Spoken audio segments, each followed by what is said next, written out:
Hi hello viewers welcome to social post TV. నేను మీ శ్వేత. So ప్రస్తుతం మనతో పాటు సీనియర్ జర్నలిస్ట్ భద్ర ప్రసాద్ గారు ఉన్నారు. నమస్తే సార్. నమస్తే అమ్మా. సార్, ఇప్పుడు రీసెంట్ గా రిలీజ్ అయిన కోర్టు మూవీ చాలా మంచి కంటెంట్ ఉంది, సూపర్ డూపర్ హిట్ అయింది అది. కానీ నాకు ఇక్కడ డౌట్ ఏంటి అని అంటే, ఎన్నో ప్రమోషన్లు లక్షలు కోట్లు పెట్టి ఈవెంట్స్ లాంచ్ ఈవెంట్స్ పెడతారు, అది ఇది చేస్తారు. అలాంటి మూవీసే ఫ్లాప్స్ అయిపోతున్నాయి కదా.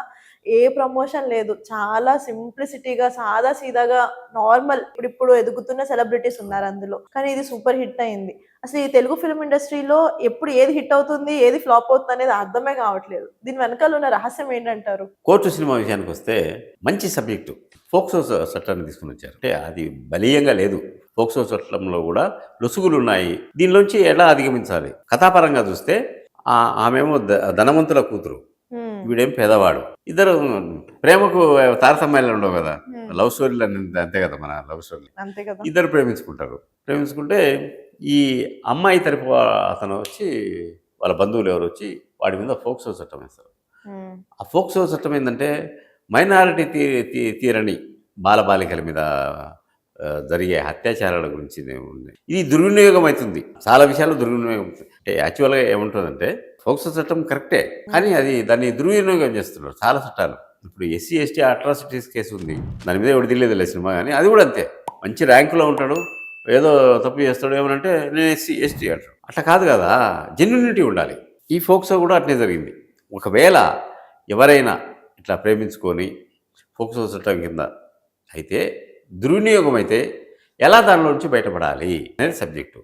దీంట్లో స్టార్స్ లేరు, ఆ హీరో హీరోయిన్ కొత్త వాళ్ళు. అవును, కొత్త సాయి కుమార్ కూడా అవుట్డేటెడ్. ఆ ప్రియదర్శన్ అనే అతను ఇప్పుడే ఎదుగుతున్నాడు. అతను సాయి కుమార్కు అసిస్టెంట్. అతను టేకప్ చేసి దీన్ని ఎలా సాల్వ్ చేశాడు అంటే, వీళ్ళు కథ మీద నడిచారు. కథ, స్క్రీన్ ప్లే.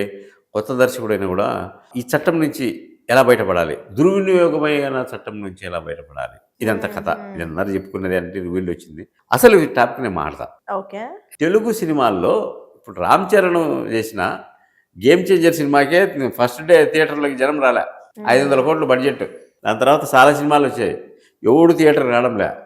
ఈ సినిమాకి ఎందుకు వస్తున్నారు థియేటర్? చిన్న సినిమా స్టార్స్ లేరు, ఏం లేరు, అందరూ ఎగబడి చూస్తున్నారు. అబ్బా కోర్టు సినిమా బాగుందని. తెలుగు సినిమా ఇండస్ట్రీ నిద్రపోతుందా? నిర్మాతల మండలి ఏమైంది, మూవీ ఆర్టిస్ట్ అసోసియేషన్లో ఏమైంది, ఇంకా ఫెడరేషన్ వాళ్ళు ఏమంటారు? వీళ్ళు ఏమన్నా ప్రమోషన్ చేయాలి కదా. సినిమా ఇండస్ట్రీ బాగుపడాలంటే ఇలాంటి సినిమాలు రావాలి, ఇలాంటి కథలు తీయండి అని చెప్పాలి కదా. ఒక్కడంటే ఒక నోరు విప్పి మాట్లాడలేదు. పెద్ద హీరోలు అంతా ఏమైనా నోరు కుట్టుకున్నారా అంటే వాళ్ళ సినిమాలే వేరే. అంటే జనాలు ఈ విఎఫ్ఎక్స్ లు, జిమ్మిక్లు, ఈ గ్రాఫిక్స్, లేకపోతే హడావిడి ఇవన్నీ ఆనందిస్తారేమో, కానీ ఇట్లాంటి కంటెంట్ ఉన్న స్టోరీస్ తీస్తే ఎంకరేజ్ చేస్తారు. ఈ కోర్టు మూవీకి ఏ ప్రమోషన్ లేకపోయినా జనం నుంచి జనం మౌత్ పబ్లిసిటీ, అరే మూవీ చాలా బాగుంది, మంచి కంటెంట్ ఉంది, అదే దాన్ని సూపర్ హిట్ చేసింది. తెలుగు చలనచిత్ర పరిశ్రమను నిందిస్తున్నాను. మీరు ఎందుకు నిర్మాతల మండలి ప్రకటన ఇవ్వండి, ఇలాంటి సినిమాలు రావాలని ప్రకటన ఇవ్వండి. మూవీ ఆర్టిస్ట్ అసోసియేషన్లో పెద్దలు ఒక ప్రకటన ఇవ్వండి, ఇలాంటి సినిమాలను ఎంకరేజ్ చేయండి. చూడండి, దీంట్లో మంచి కంటెంట్ ఉంది, కొత్త దర్శకుడు, కొత్త హీరో హీరోయిన్లు, వాళ్ళు చాలా చిన్నపిల్లలు, మైనారిటీ తిరిగిందో లేదో అన్నట్టుంటారు ఇద్దరు హీరో హీరోయిన్. అంటే కథాబలం ఉన్న సినిమాలను ఆదరించండి అనే ఒక వాక్య ఎందుకు చేయడం లేదు తెలుగు సినిమా? ఇది దరిద్రమైన పరిస్థితి. ఆ నిర్మాత అంటే నాని ఎక్కడికో వెళ్ళిపోతాడనే, లేకుంటే వీళ్ళు ఎక్కడికో వెళ్ళిపోతారనే. అసలు ఏంటి మీ ఉద్దేశం? ఒక మాట మాట్లాడడానికి ఏముంది? చెత్త సినిమాలకు ప్రమోషన్ చేసి వాగుతున్నారు. బెట్టింగ్ యాప్స్లకు పోయి మీరందరూ ఇప్పుడు ఇలా ప్రాబ్లమ్స్ ఫేస్ చేస్తున్నారు కదా. చిన్న సినిమాని కూడా ఎంకరేజ్ చేయండి, స్వచ్ఛందంగా చేయండి. సినిమా కార్మికులు బతుకుతారు, సినిమాని నమ్ముకున్న వాళ్ళు అందరూ బతుకుతారు. ఇలాంటి సినిమాలు, మంచి సినిమాలు, అంటే సమాజానికి ఉపయోగపడే సినిమాలు చాలా వస్తాయి కదా. ఎందుకు మౌనంగా ఉన్నారు? ఇది చాలా భావదరిద్రమైనది. ఇది ఇలాంటి కేసులు పెట్టడం మంచిదే అనిపించింది నాకైతే. చేయాల్సిన వారికి చేయకుండా ఆ బెట్టింగ్ యాప్స్కు వాటికి ఇప్పుడు దరిద్రం కదా అసలు. ఇప్పుడు అందరూ ఇరుక్కొని గిలగిలాడుతున్నారు, అది వేరే విషయం. కానీ ఈ సినిమాకు తప్పకుండా చేయాలమ్మా. సో ఈ సినిమాకి చిన్నపిల్లలు అందరూ వెళ్తున్నారు, అందరూ చూడొచ్చు అంటారా? కంటెంట్ మొత్తం అందరూ చూడొచ్చు. అంటే చిన్నపిల్లలు కొంచెం టీనేజ్లోకి వచ్చిన తర్వాత ఇది హార్మోన్స్ ప్రభావం వల్ల లవ్ లేదు, గివ్ లేదు, అది లేదు, కానీ హార్మోన్స్ ప్రభావం వల్ల ఇన్ఫాక్చుయేషన్ వచ్చేసి అట్రాక్షన్ ఉంటుంది. ప్రకృతి సహజమైనది, అది ఆ వయసులో జరుగుతుంది. అది జరిగినప్పుడు ఒకవేళ తప్పుదారి పడితే ఏం చేయాలి?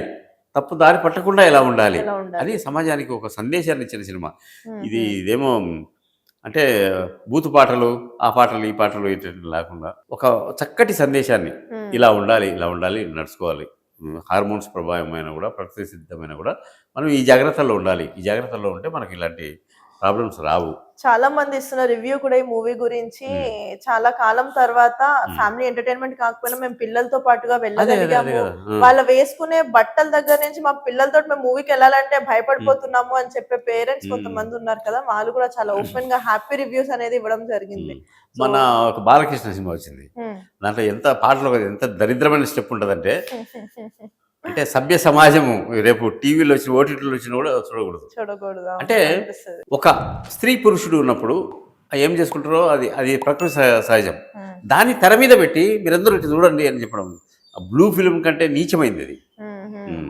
దా దా దానికంటే అంటే బ్లూ ఫిల్మ్‌లు కూడా దొరుకుతున్నాయి గానీ, కానీ ఒక బాధ్యత ఉన్న ఒక నటుడు గాని, దర్శకుడు గాని చేయాల్సిన పని కాదది. ఇలాంటివి చేయండి. ఇలాంటి సినిమాలను ఎంకరేజ్ చేయండి. ఆ సినిమాలు కాదు ఎంకరేజ్ చేసేది. హ్మ్. హ్మ్. తప్పుదావ పట్టించే సినిమాలు కాదు.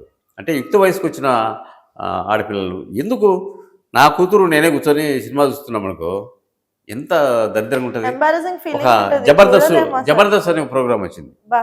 హ్మ్. ఆ 'జబర్దస్త్' అనే ప్రోగ్రామ్‌లో ఒకడు చాలా బూతు అది. ఏదో కూర్చొని చూస్తున్నాము. నా ఫ్రెండ్ చెప్పాడు. చిన్న పిల్ల ఆ పిల్ల. అంటే ఇంక మెచ్యూర్ కాలేదు. చదువుకుంటున్న ఎదురుగా కూర్చుంటే వాడు ఏదో బూతులు జోకేసాడంట. ఈయనకు అర్థమైందది. ఆమెకు అర్థం కాలేదు ఆ పాపకు. డాడీ ఏంటి డాడీ అదంటే, ఏం లేదులేమ్మా" అని నేనైతే కళ్ళమ్మట నీళ్ళొచ్చినాయి నాకు. హ్మ్. అంటే ఎంత సమాజాన్ని తప్పుదోవ పట్టిస్తున్నాం మనం.